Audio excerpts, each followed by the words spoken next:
श्रीराम समर्थ. नामाचे प्रेम येण्यासाठी खरी कळकळ पाहिजे. नामाचे प्रेम का येत नाही हा प्रश्न बहुतेक जण विचारतात.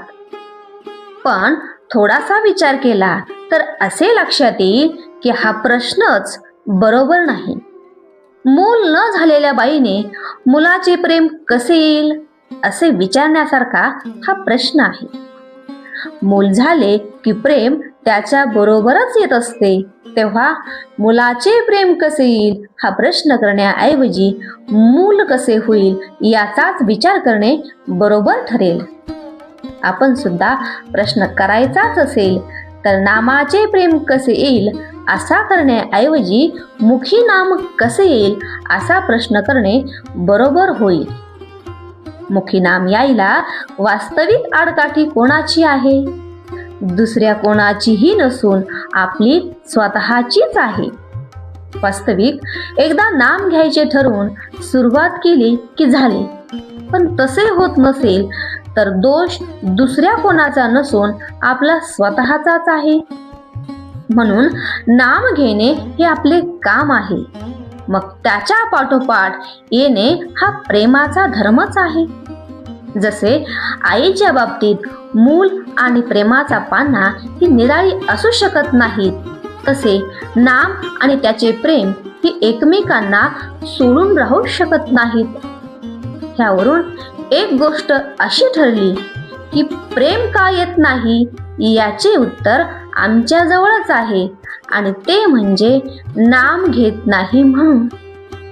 यावर कुणी असे म्हणेल की आम्ही नाम घेतोच आहोत तरीही प्रेम का येत नाही, हे विचारणे ठीक. पण आता आम्ही जे नाम घेतो म्हणून म्हणतो त्याचा विचार केला तर काय दिसेल? पोटी जन्माला आलेल्या मुलाबद्दल जसा कळवळा असतो तसा नामाबद्दल आपल्या ठिकाणी कळवळा नसतो.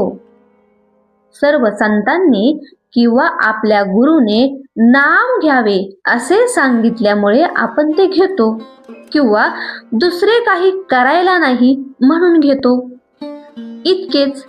अर्थात तसे घेतले तरी आज ना उद्या आपले काम होईलच. पण प्रेम का येत नाही असा प्रश्न विचारण्यापूर्वी आपण नाम किती आस्थेने घेतो हा प्रश्न स्वतःला विचारणे जरूर आहे. एखाद्या बाईला फार दिवसांनी मूल झाले तर त्याच्या बाबतीत तिची जी स्थिती होते ती नामाच्या बाबतीत आपली होणे जरूर आहे. आपल्या देहाची वाढ जशी आपल्याला नकळत होते तशी आपली पारमार्थिक उन्नतीही आपल्याला नकळत झाली पाहिजे.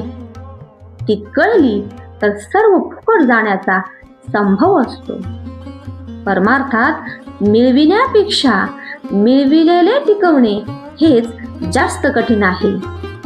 ज्याला मी काहीतरी झालो असे वाटते तो काहीच झालेला नसतो. अशा माणसाने फारच सांभाळले पाहिजे.